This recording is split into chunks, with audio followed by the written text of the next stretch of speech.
بسم اللہ الرحمن الرحیم الحمد للہ رب العالمین والصلاة والسلام علی سید المرسلین وعلی آلہ وصحبہ اجمعین۔ ہم پچھلی تمام عرصے میں نبی کریم صلی اللہ علیہ وسلم کے مختلف غزوات ہیں، ان کے مختلف اسفار ہیں، اس پر بات کر رہے ہیں، اور آج اب موقع ہے کہ نبی کریم صلی اللہ علیہ وسلم کے آخری سفر پر بات کریں۔ تو جب کہ اب دعوت دین مکمل ہو چکی تھی اور اب تمام جزیرہ عرب کی حکومت اقتدار نبی کریم صلی اللہ علیہ وسلم کے ہاتھ میں آ چکا تھا، تو اب یہ اللہ تعالیٰ کی طرف سے یہی فیصلہ تھا کہ اب آپ واپس تشریف لے چلیں۔ تو اسی لیے پھر اس کی تیاری بھی شروع ہو گئی، اور پھر ہم دیکھتے ہیں کہ آپ کی وفات سے پہلے ہی کتنی وہ علامات اور وہ حالات بننے شروع ہو گئے جو اللہ تعالیٰ کے حکم سے تھے، کہ جس کے ذریعے سے یہ اب احساس ہونے لگا کہ اب آپ اس دنیا سے تشریف لے جانے والے ہیں۔ جیسے کہ ہم دیکھتے ہیں، پہلی بات یہ ہے کہ رمضان 10 ہجری میں آپ نے 20 دن کا اعتکاف فرمایا۔ اس سے پہلے آپ 10 دن کا اعتکاف فرمایا کرتے تھے، اور حضرت جبریل نے آپ کو اس سال 2 مرتبہ دورہ قرآن کرایا، جبکہ اس سے پہلے آپ ایک ہی مرتبہ دور ہوا کرتا تھا۔ تو یہ اس بات کی علامت تھی کہ اب وہ تیاری جو ہے وہ شروع ہو چکی ہے۔ دوسری بات یہ کہ حجۃ الوداع کے موقع پر بھی آپ نے یہی فرمایا کہ مجھے معلوم نہیں، شاید میں اس سال کے بعد اپنے اس مقام پر تم لوگوں سے کبھی نہ مل سکوں۔ اور پھر جمرہ عقبہ کے پاس بھی آپ نے یہ فرمایا کہ مجھ سے اپنے حج کے اعمال سیکھ لو، کیونکہ میں اس سال کے بعد غالباً حج نہیں کر سکوں گا۔ اور اس کے بعد پھر ایام تشریق کے وسط میں ہی سورہ نصر اذا جاء نصر اللہ والفتح آیت نازل ہوئی، اور اس سے بھی آپ نے ہی سمجھ لیا کہ اب دنیا سے میری روانگی کا وقت آ گیا ہے۔ اور یہ اطلاع ہے، جیسے کہ حضرت ابن عباس کی روایت سے معلوم ہوتا ہے۔ اسی طرح ایک اور جو علامت نظر آتی ہے کہ اوائل سفر 11 ہجری میں آپ دامن احد تشریف لے گئے اور شہداء کے لیے وہاں پہ دعا فرمائی، گویا کہ آپ زندہ اور مردہ سب سے رخصت ہو رہے ہیں۔ اور پھر واپس آئے آپ اور ممبر پر تشریف فرما ہوئے، اور یہ فرمایا کہ میں تمہارا میر کارواں ہوں، تم پر گواہ ہوں، اللہ کی قسم میں اس وقت تک اپنے حوض کوثر دیکھ رہا ہوں، مجھے زمین اور زمین کے اندر کے خزانوں کی کنجیاں عطا کی گئی ہیں۔ اللہ کی قسم مجھے یہ خوف نہیں کہ تم میرے بعد شرک کرو گے، بلکہ اندیشہ اس کا ہے کہ دنیا کی طلبی میں، دنیا کے پیچھے حاصل کرنے میں تم ایک دوسرے سے مقابلہ کرو گے۔ اور اسی طرح یہ بھی ہمیں علامت ملتی ہے کہ ایک روز آپ نصف رات کو آپ بقیع تشریف لے گئے، قبرستان، اور اہل بقیع کے لیے پھر دعائے مغفرت فرمائی، اور فرمایا کہ اے قبر والو تم پر سلام، لوگ جس حال میں ہیں اس کے مقابل تم وہ حال مبارک ہو جس میں تم ہو، فتنے تاریک رات کے ٹکڑوں کی طرح کے پیچھے دوسرے چلے آ رہے ہیں، اور بعد والا پہلے سے زیادہ برا ہے۔ اور اس کے بعد یہ کہہ کر آپ نے اہل قبور کو بشارت دی کہ ہم بھی تم سے ملنے والے ہیں۔ تو یہ ہیں وہ ہم کہہ سکتے ہیں کہ وہ علامات ہیں، وہ آثار ہیں جو اس بات کی دلیل تھی کہ اب یہ سال آپ کا یہ آخری سال ہوگا، اور اسی سال میں ہی آپ اس دنیا سے تشریف لے جانے والے ہیں۔ اس کے بعد پھر مرض کا آغاز جیسے ہوا کہ 29 صفر 11 ہجری کو پیر کا دن تھا کہ رسول اللہ صلی اللہ علیہ وسلم ایک جنازے میں بقیع تشریف لے گئے۔ واپسی میں راستے میں ہی درد سر شروع ہو گیا، اور حرارت تیز ہو گئی کہ یہاں تک کہ سر پہ جو آپ نے پٹی باندھ رکھی تھی اس کے اوپر سے بھی محسوس ہو رہا تھا۔ تو یہ یوں کہہ لیجئے کہ آپ کی اس مرض الموت کا آغاز تھا۔ تو آپ اسی حالت میں آپ نے 11 دن نماز پڑھائی، اور مرض کی کل مدت جو بنتی ہے وہ 13-14 دن بس، اور اسی میں ہی پھر آپ رخصت ہو گئے۔ تو آخری ہفتہ جو تھا آپ کا، اس میں ہم دیکھتے ہیں کہ رسول اللہ صلی اللہ علیہ وسلم کی طبیعت روز بروز بوجھل ہوتی جا رہی تھی۔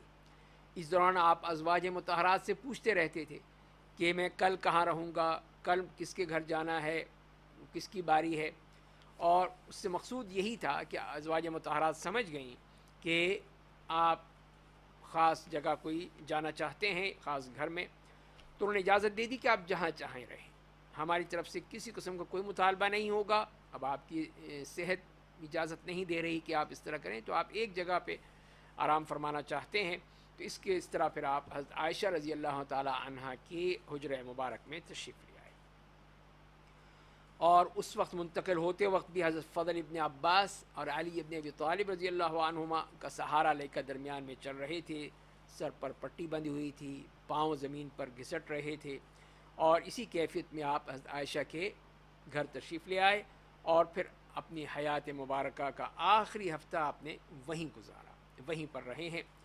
اور اس طرح حضرت عائشہ رضی اللہ تعالیٰ عنہ آپ کی بھرپور خدمت کیا کرتی تھیں، اور اسی میں یہ تھا کہ معوذات اور رسول اللہ صلی اللہ علیہ وسلم سے حفظ کی ہوئی دعائیں پڑھ کر آپ پر دم کرتی تھیں، اور برکت کی وجہ کے لیے آپ سم کے ہاتھ کو ہی آپ کے جسم پر اس ہاتھ کو پکڑ کے وہ اس پہ پھیرا کرتی تھی۔ تو اب یہ کہ وفات کے پھر 5 دن پہلے جو ہوا وہ تھا بدھ کا دن، جسم کی حرارت میں مزید شدت پیدا ہو گئی، جس کی وجہ سے تکلیف بھی بڑھ گئی، غشی بھی طاری ہو گئی۔ تو آپ نے فرمایا کہ مجھ پر مختلف کنوؤں کے ساتھ مشکیزیں بہاؤ تاکہ میں لوگوں کے پاس جا کر وصیت کر سکوں، اور اس کی تکمیل کرتے ہوئے آپ کو ایک لگن میں بٹھا دیا جسے ٹب کی طرح ہوتا ہے، اور آپ کے اوپر اتنا پانی ڈالا گیا کہ آپ نے کہا بس بس بس اتنا ہی کافی ہے۔ اس کے بعد آپ نے کچھ تخفیف محسوس کی، کچھ حالات بہتر ہوئے، آپ مسجد میں تشریف لے گئے، سر پر پٹی بندھی ہوئی تھی، ممبر پر تشریف فرما ہوئے اور خطبہ ارشاد فرمایا، بیٹھ کر خطبہ ارشاد فرمایا، صحابہ ارد گرد جمع ہو گئے، فرمایا کہ یہود و نصارہ پر اللہ کی لعنت کہ انہوں نے اپنے انبیاء کی قبروں کو مسجد بنا ڈالا۔ اور ایک روایت میں اس طرح آتا ہے کہ یہود و نصارہ پر اللہ کی مار ہو کہ انہوں نے اپنے انبیاء کی قبروں کو مسجد بنا لیا۔ آپ نے بھی فرمایا کہ تم لوگ میری قبر کو بت مت بنانا کہ اس کی پوجا کی جائے۔ تو آپ اسی بات ہی کو آپ وہ بتانا چاہ رہے تھے کہ اب یہ نہ ہو کہ میرے مرنے کے بعد تم میری قبر کو بھی اسی طرح پوجا پاٹ کا ذریعہ بنا لو اور اس کی عبادت شروع کر دو، جیسے کہ دوسرے قوموں نے کیا تھا اپنے انبیاء کرام کے ساتھ۔ پھر آپ نے اپنے آپ کو قصاص کے لیے پیش کر دیا، اور یہ فرمایا کہ میں نے کسی کی پیٹھ پر کوئی کوڑا مارا ہو تو یہ میری پیٹھ حاضر ہے، وہ بدلہ لے لے، کسی کی بے آبروئی کی ہو تو یہ میری آبرو حاضر ہے، وہ بدلہ لے لے۔ اس کے بعد آپ ممبر سے نیچے تشریف لائے، ظہر کی نماز پڑھائی، پھر ممبر پر تشریف لے گئے، اور عداوت وغیرہ سے متعلق اپنی کچھ باتیں آپ نے دہرائیں۔ ایک شخص آپ کے پاس آیا کہ آپ کے ذمے میرے 3 درہم باقی ہیں، تو آپ نے فضل ابن عباس رضی اللہ تعالیٰ عنہما سے فرمایا کہ انہیں ادا کر دو۔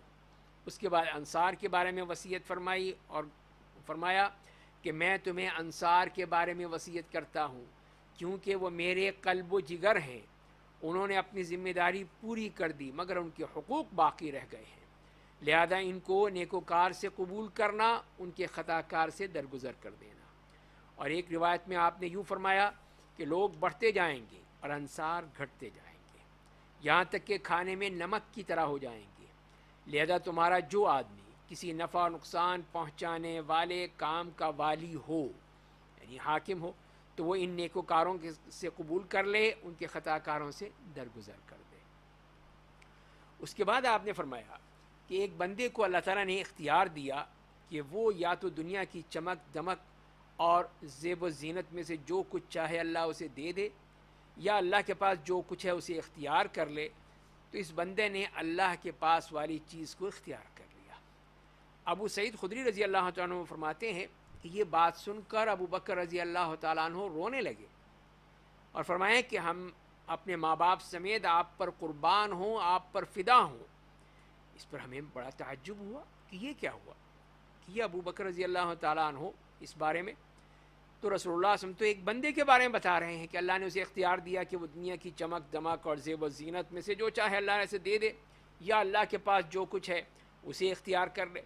اور یہ بوڑھا شخص جو ہے یہ کہہ رہا ہے کہ ہم اپنے ماں باپ کے ساتھ آپ پر قربان، یعنی وہ بات سمجھ نہیں سکے اس بات کو کہ وہ حضرت ابو بکر جو سمجھ چکے تھے وہ لوگ نہیں سمجھے۔ اور لیکن چند دن کے بعد پھر ان سے واضح ہوا کہ جو رسول اللہ صلی اللہ علیہ وسلم جس کے بارے میں کہہ رہے تھے وہ خود اپنے بارے میں کہہ رہے تھے کہ وہ رسول اللہ صلی اللہ علیہ وسلم ہیں جن کو اللہ تعالیٰ نے اختیار دیا ہے کہ جو آپ چاہیں، لیکن آپ نے تو اپنے رفیق اعلیٰ کو ہی پسند فرمایا، اپنے رب کو ہی پسند فرمایا، آپ نے اس دنیا کو پسند نہیں کیا۔ اور ابو بکر رضی اللہ تعالیٰ ہم میں سے سب زیادہ صاحب علم تھے، اور وہ بات کو سمجھ گئے، انتہائی بصیرت، انتہائی ذہین، وہ سمجھ گئے کہ آپ کیا کہہ رہے ہیں۔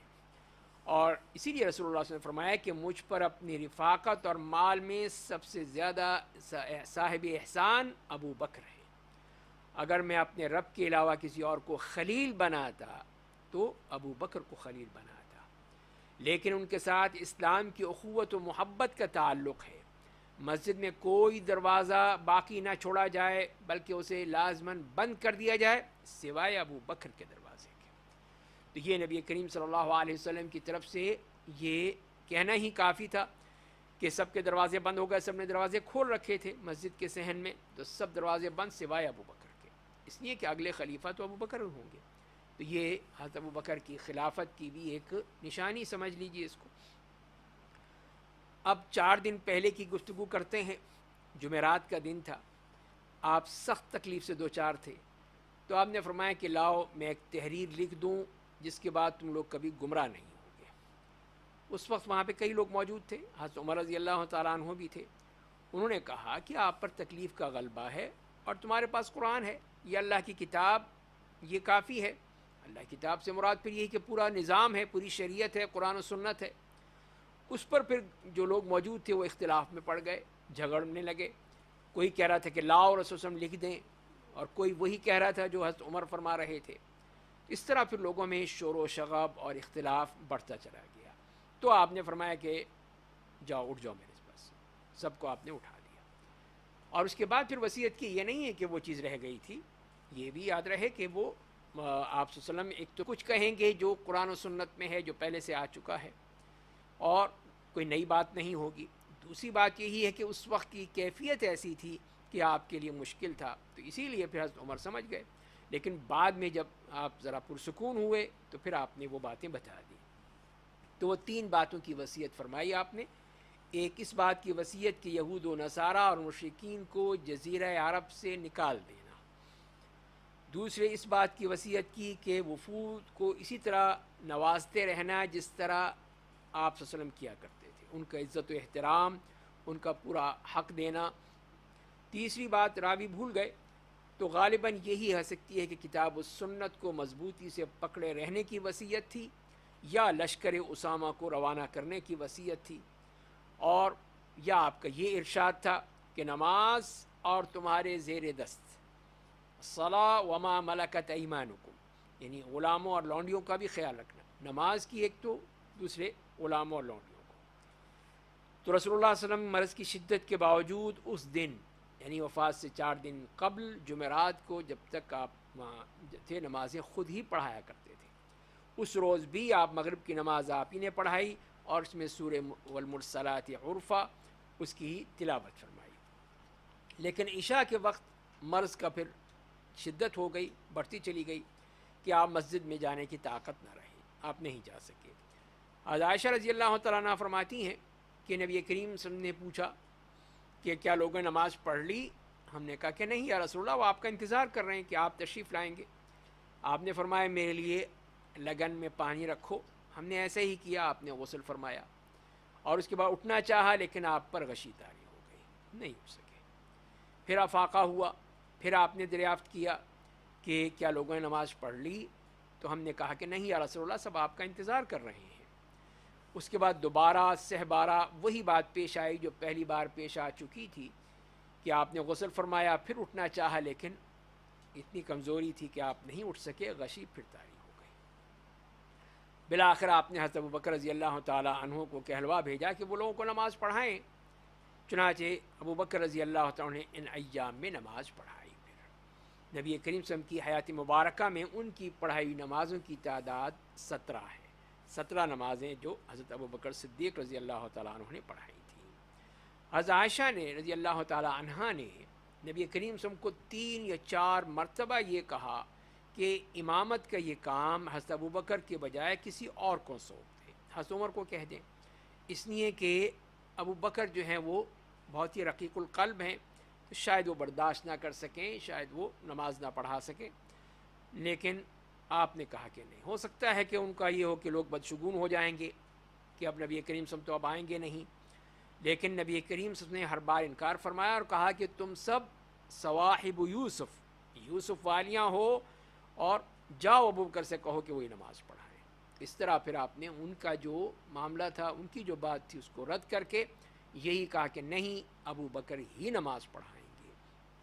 تو یہ بھی اس بات کی دلیل ہے کہ اب آپ کے بعد جو خلافت کا بوجھ ہے وہ حضرت ابو بکر ہی کے ذمہ آئے گا. اس کے بعد پھر ایک دن یا 2 دن پہلے کی بات، یہ ہفتہ یا اتوار، کہ نبی کریم صلی اللہ علیہ وسلم کی اپنی طبیعت میں قدر تخفیف محسوس ہوئی. چنانچہ 2 آدمیوں کے سہارے سے آپ پھر ظہر کی نماز کے لیے تشریف لائے. اس وقت ابو بکر رضی اللہ تعالی عنہ صحابہ کرام کو نماز پڑھا رہے تھے. وہ آپ کو دیکھ کر پیچھے ہٹنے لگے کہ شاید آپ آئیں گے، تو آپ نے اشارہ فرمایا کہ پیچھے مت ہٹو، پیچھے نہ ہٹیں، اور جو آپ کو سہارا دے کر لا رہے تھے ان سے کہا کہ وہ حضرت ابو بکر کے پہلو میں آپ کو بٹھا دیں. چنانچہ آپ کو ابو بکر رضی اللہ عنہ کے بائیں جانب بٹھا دیا گیا. اس کے بعد ابو بکر رضی اللہ عنہ رسول اللہ صلی اللہ علیہ وسلم کی نماز کی اقتدا کر رہے تھے اور صحابہ کرام کو تکبیر سنا رہے تھے.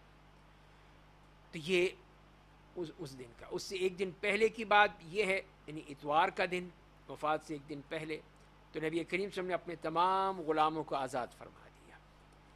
آپ کے پاس 7 دینار تھے، انہیں صدقہ کر دیا. اپنے ہتھیار مسلمانوں کو ہبہ فرما دیے. رات میں چراغ جلانے کے لیے عائشہ رضی اللہ تعالیٰ عنہ نے تیل بھی پڑوسن سے ادھار لیا تھا. آپ کی زرہ ایک یہودی کے پاس 30 سا یعنی تقریباً 75 کلو گرام جو کے عوض رہن رکھی ہوئی تھی. تو یہ، اور پھر آخری جو دن تھا آپ کی حیات مبارکہ کا، کہ حضرت انس رضی اللہ تعالیٰ عنہ کا بیان ہے کہ پیر کے روز دوشنبہ مسلمان نماز فجر میں مصروف تھے اور ابو بکر رضی اللہ تعالیٰ عنہ امامت فرما رہے تھے کہ اچانک رسول اللہ صلی اللہ علیہ وسلم نے حضرت عائشہ رضی اللہ تعالیٰ عنہ کے حجرے کا پردہ ہٹایا اور صحابہ کرام پر جو صفیں باندھے ہوئے نماز میں مصروف تھے ان پر نظر ڈالی، پھر تبسم فرمایا. مسکرا اس لیے کہ آپ کی ساری محنت کا یہ نتیجہ تھا، انجام تھا کہ یہ صحابہ کرام. اور ادھر ابو بکر رضی اللہ تعالیٰ عنہ کو جب محسوس ہوا تو وہ بھی اپنی ایڑی کے بل پیچھے ہٹے کہ اس صف میں جا ملے.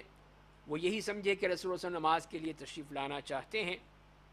تو انس کا بیان ہے کہ رسول اللہ صلی اللہ علیہ وسلم کی اس اچانک ظہور سے مسلمان اس قدر خوش ہوئے، اتنی خوشی ہوئی جائے. ظاہر ہے کہ اتنے دن سے محروم تھے آپ کی آواز سے، آپ کی آمد سے، آپ کے دیکھنے سے. تو وہ اتنے خوش ہوئے کہ چاہتے تھے کہ نماز کے اندر ہی فتنے میں پڑ جائیں، یعنی اتنے ہیں کہ آپ کو دیکھنے کے لیے نماز توڑ دیں اپنی. اس حد تک وہ بے چین ہو گئے کہ آپ تشریف لا رہے ہیں. لیکن رسول اللہ صلی اللہ علیہ وسلم نے اپنے ہاتھ سے اشارہ فرمایا کہ اپنی نماز پوری کر لو، اور پھر آپ حجرے میں تشریف لے گئے اور پردہ گرا دیا. اس کے بعد پھر نماز آپ کی زندگی میں کوئی نماز کا وقت نہیں آیا. تو جب دن چڑھا، اشراق کا وقت یا چاشت کے وقت، آپ اپنی صاحبزادی فاطمہ کو بلایا، ان سے کچھ سرگوشی کی تو وہ رونے لگیں. آپ نے انہیں پھر بلایا، کچھ سرگوشی کی تو وہ ہنسنے لگیں.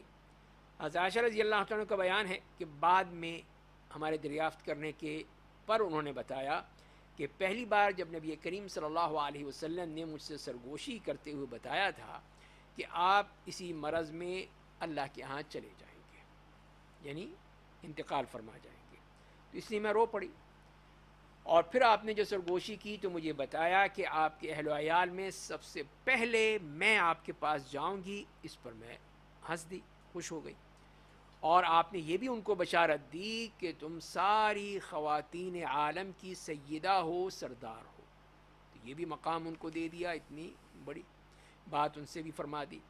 تو اس وقت رسول اللہ صلی اللہ علیہ وسلم کی جس شدید کرب سے دوچار تھے، اسے دیکھ کر فاطمہ بے ساختہ پکار اٹھیں، واہ کربا ابا، ہائے میرے ابا جان کی تکلیف. آپ نے فرمایا کہ تمہارے ابا پر آج کے بعد کوئی تکلیف نہیں ہوگی، بس اب یہ وقت آ چکا ہے.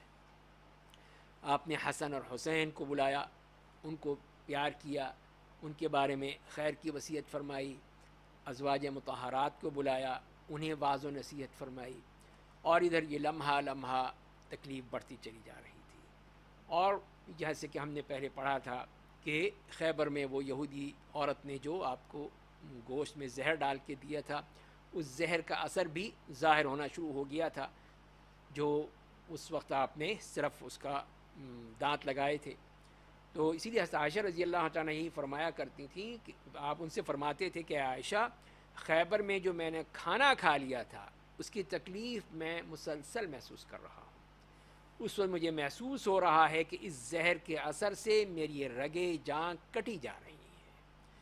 آپ نے صحابہ کرام کو بھی وصیت فرمائی کہ الصلاۃ الصلاۃ وما ملکت ایمانکم، نماز نماز اور تمہارے زیر دست یہ لونڈی اور غلام.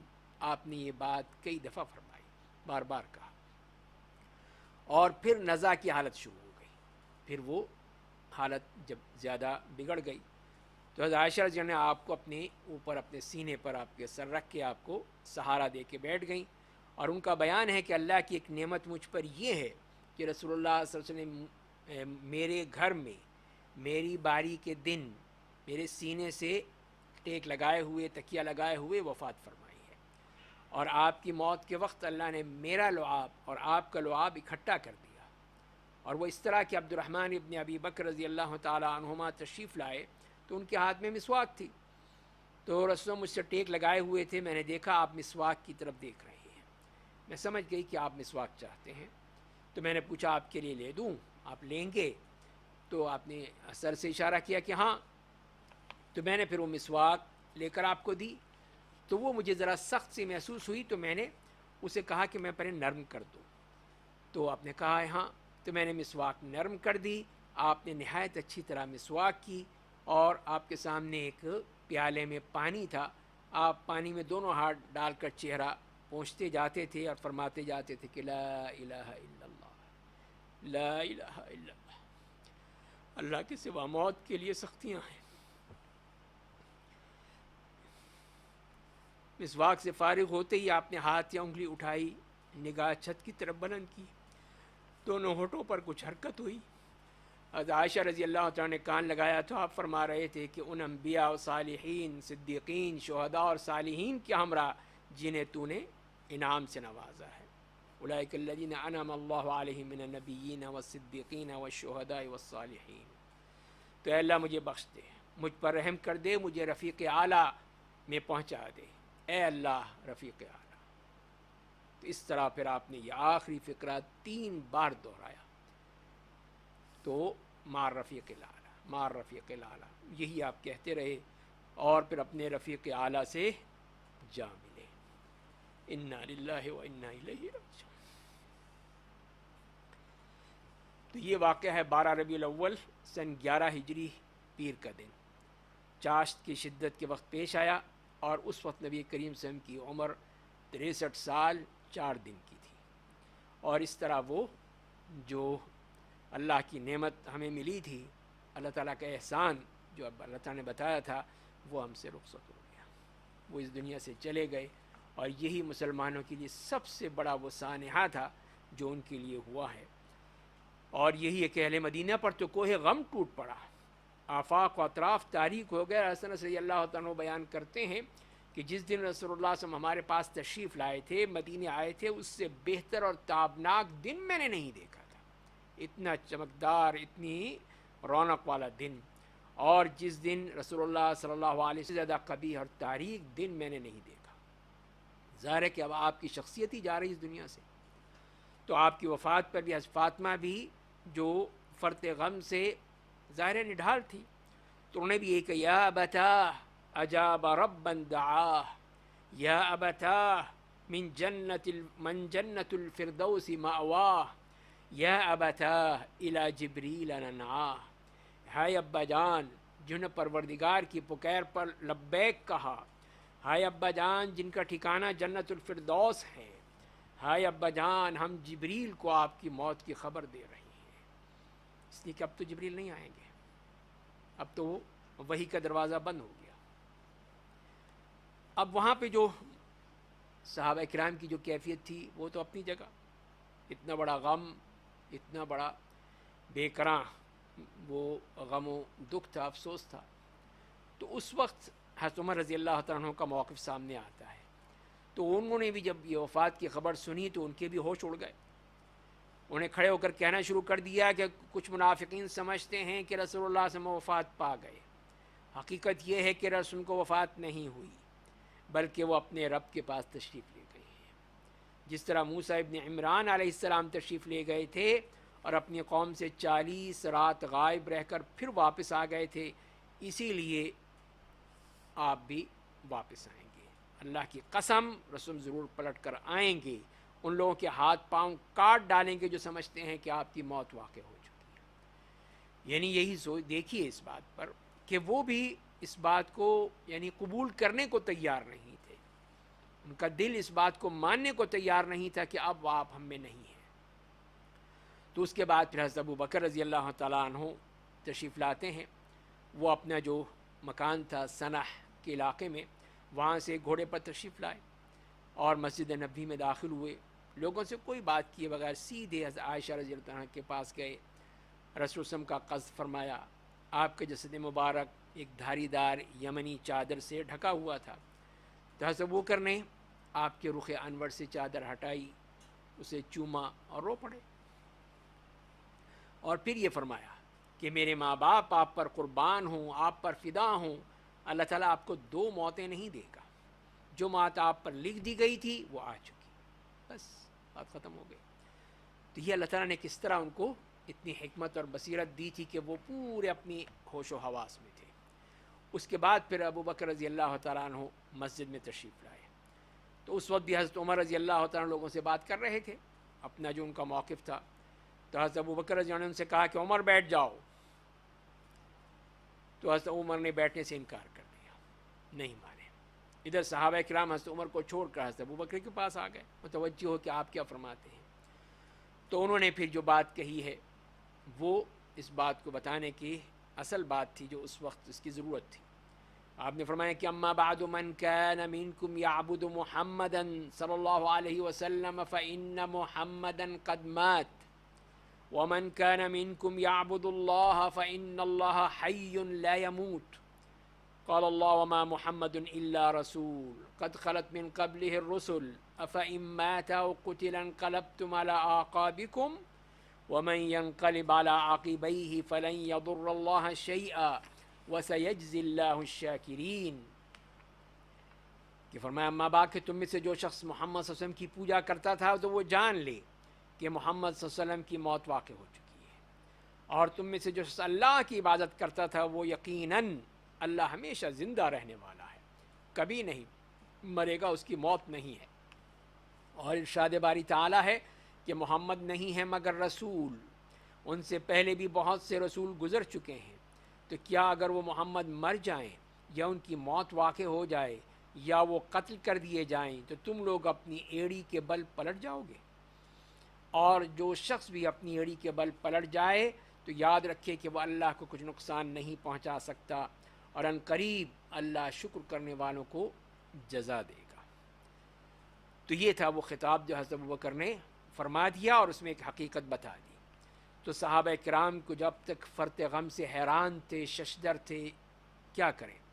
اب انہیں حضرت ابو بکر کا یہ خطاب سن کر یقین آ گیا کہ رسول اللہ صلی اللہ علیہ وسلم جو ہیں وہ رحلت فرما چکے ہیں، اس دنیا سے جا چکے ہیں. چنانچہ حضرت ابن عباس کا یہ بیان ہے کہ واللہ ایسا لگتا تھا کہ لوگوں نے جانا ہی نہ تھا کہ یہ اللہ تعالیٰ کی یہ آیت بھی ہے، اللہ نے یہ آیت بھی نازل کی ہے. یہاں تک کہ ابو بکر رضی اللہ عنہ نے اس کی تلاوت کی تو سارے لوگوں نے ان سے آیت اخذ کی، اور جس انسان کو بھی میں سنتا تو اسی کو تلاوت کر رہا ہوتا تھا جیسے آج یہ آیت نازل ہوئی ہے. یہ کیفیت تھی. اللہ تعالیٰ نے سب کچھ بتا دیا. سعید ابن مسیب بھی کہتے ہیں کہ حضرت عمر رضی اللہ عنہ نے فرمایا کہ واللہ میں نے جو ہی ابو بکر کو یہ آیت تلاوت کرتے سنا انتہائی متحیر اور دہشت زدہ ہو کر رہ گیا. یہ کیا ہوا؟ حتیٰ کہ میرے پاؤں مجھے نہیں اٹھا رہے تھے، سنبھل نہیں رہے تھے. حتیٰ کہ جب ابو بکر یہ آیت کی تلاوت کی تو میں زمین پر گر پڑا، کیونکہ میں اب سمجھ گیا تھا کہ آپ سمجھا چکے ہیں، آپ کی وفات ہو چکی ہے. تو اب ان کو سمجھ میں آیا. تو اسی لیے پھر حضرت ابو بکر رضی اللہ عنہ کو اس طرح خطبہ دینا اور یہ آیت کا تلاوت کرنا کتنا برمحل تھا اور کتنی اس کی ضرورت تھی. کہ جو حقیقت ہے وہ بتا دی جائے. اب اس میں چھپانے کا یا کوئی اور معاملہ نہیں ہے. تو بہرحال یہ مرحلہ بھی مکمل ہوا اور صحابہ کرام کو یقین آ گیا کہ اب نبی کریم صلی اللہ علیہ وسلم ہمارے درمیان نہیں رہے. اب ادھر نبی کریم صلی اللہ علیہ وسلم کی تجہیز و تکفین کا معاملہ تھا، لیکن اس سے پہلے ہی یہ معاملہ بھی تھا جانشینی کا. ظاہر ہے کہ یہ بھی بہت اہم ہے کہ مسلمان بغیر کسی قیادت کے نہیں رہ سکتے. جب تک کہ کوئی ان کا قائد نہ ہو، کوئی حاکم نہ ہو، کوئی امیر نہ ہو، اور نبی قسم کا خلیفہ کون بنے گا.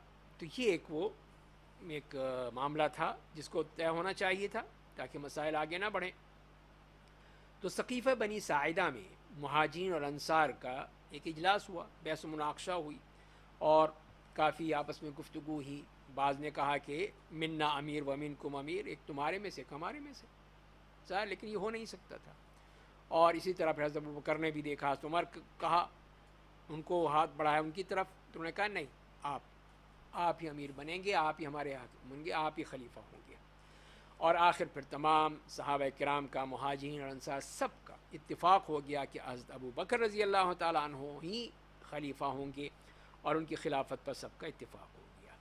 اس طرح یہ پیر کا دن جو ہے اسی کام میں گزرا. رات آ گئی اور لوگ تجہیز و تکفین کے بجائے اس دوسرے کام میں مصروف رہے. پھر رات گزری، منگل کی صبح ہوئی. اس وقت تک آپ کا یہی جسد مبارک ایک دھاری دار یمنی چادر سے ڈھکا رہا. آپ اسی بستر پر تھے.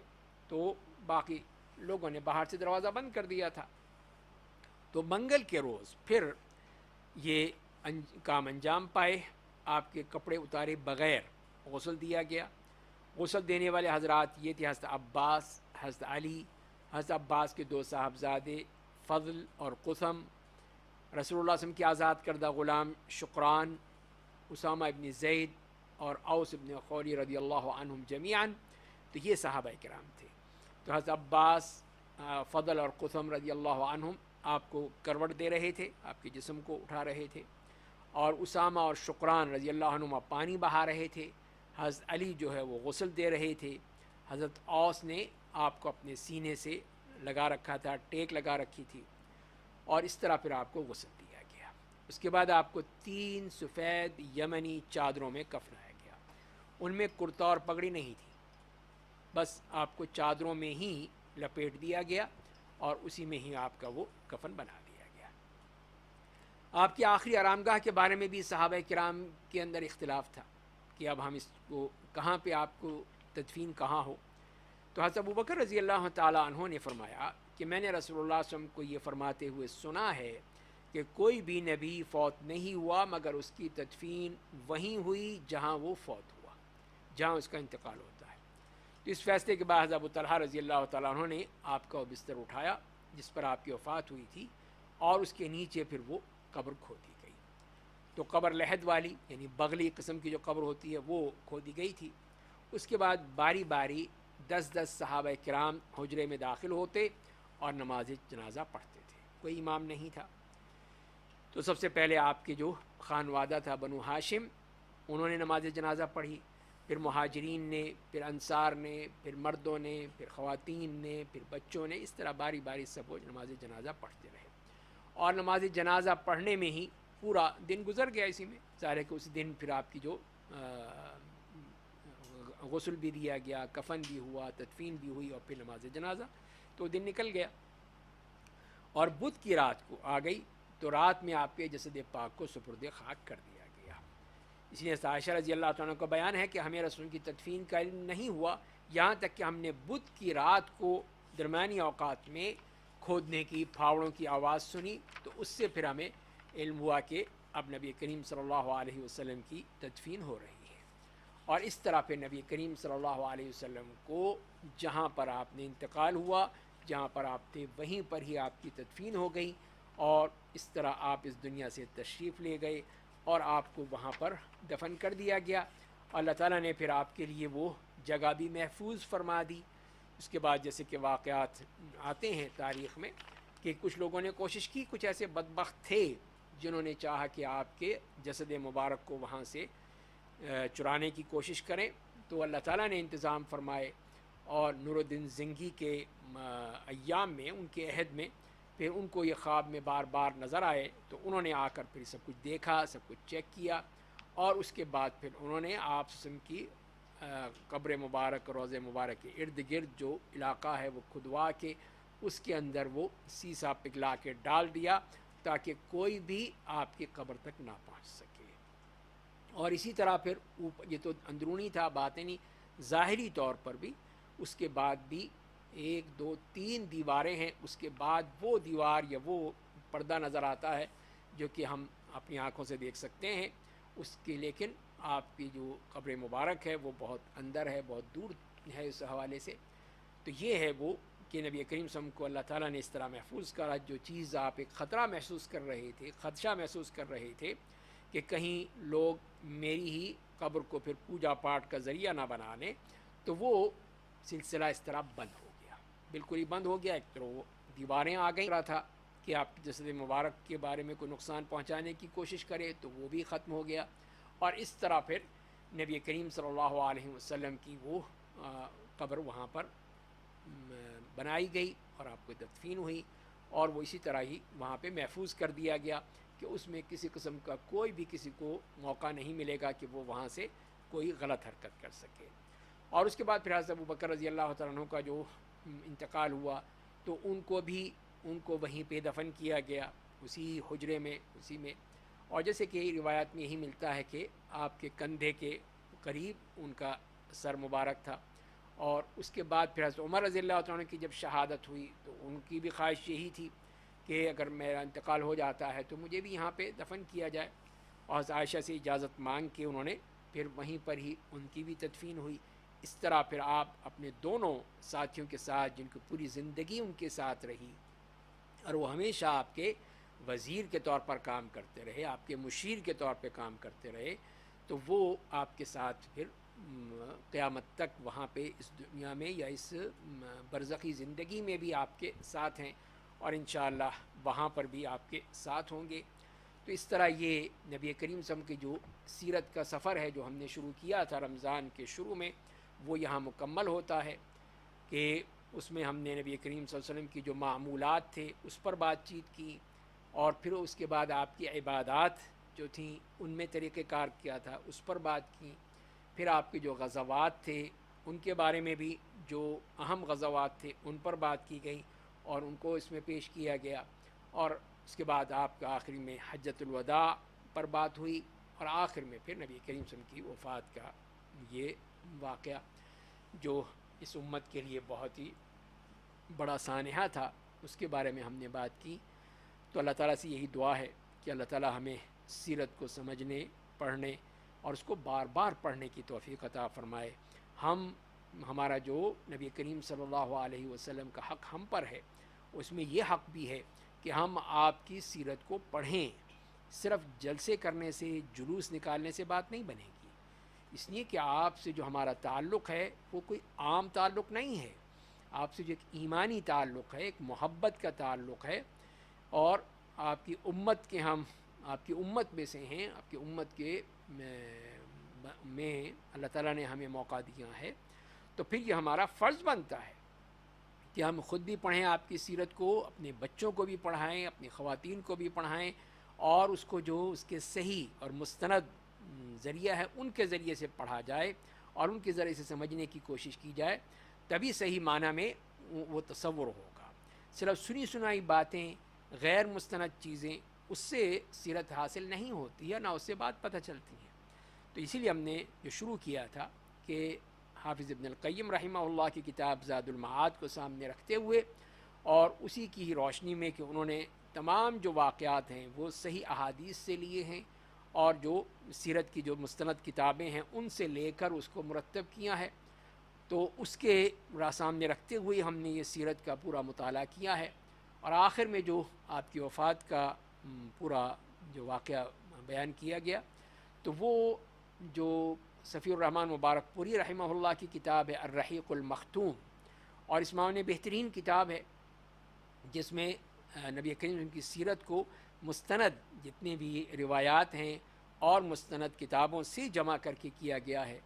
تو میری درخواست یہی ہوگی ہر مسلمان بھائی اور بہن سے کہ وہ اس کتاب کا مطالعہ کریں، جب بھی موقع ملے، رمضان میں بھی موقع مل جائے جو باقی ماندہ ایام ہیں ان میں، یا اور جب بھی ہو، تو اس کا بھی ضرور مطالعہ کریں کہ اس کے ذریعے سے بھی ایمان تازہ ہوتا ہے کہ ہم نبی کریم صلی اللہ علیہ وسلم سے کس طرح آپ نے پوری زندگی گزاری اور اس میں کوئی بھی آپ نے وقت ضائع نہیں کیا ہے. جو بھی وقت تھا آپ کا، کہیں وہ دعوت دین میں ہے، کہیں وہ لوگوں کی تعلیمات اور ارشادات میں ہے، کہیں وہ غزوات میں ہے، کہیں اور سفر میں ہے. تو یہ تمام جو اوقات تھے سب کے سب اللہ کے دین کے لیے ہی وقف تھے. تو یہی چیز ہے کہ ہم صحیح معنی میں سمجھ لیں کہ دعوت دین کس طرح دینی ہے. وہ اسی وقت ہوگا جب ہم نبی کریم صلی اللہ علیہ وسلم کی سیرت کا جیسے کہ اس کا حق ہے ویسے اس سے مطالعہ کریں اور پھر اس کو پوری طرح نافذ کرنے کی کوشش کریں. صرف باتیں نہ بنائیں. جیسے کہ ہمارا طریقہ ہے کہ ہم ربیع الاول میں یہ صرف قصے کہانیاں بیان کر دیتے ہیں یا پھر تقریریں کرتے ہیں یا جلسے کرتے ہیں، جہاں تک کہ عمل کا تعلق ہے اس کی طرف آتے ہی نہیں ہیں. تو لہذا پھر آپ صلی اللہ علیہ وسلم پر ایمان کا تقاضا یہی ہے، نبی کریم صلی اللہ علیہ وسلم سے محبت کا تقاضا یہی ہے کہ آپ کی سنت اور سیرت پر پوری طرح عمل کیا جائے. اللہ تعالی ہمیں اس بات کی توفیق عطا فرمائے. ربنا تقبل منا انك انت السميع العليم وتب علينا انك انت التواب الرحيم. سبحان ربك رب العزة عما يصفون وسلام على المرسلين والحمد لله رب العالمين.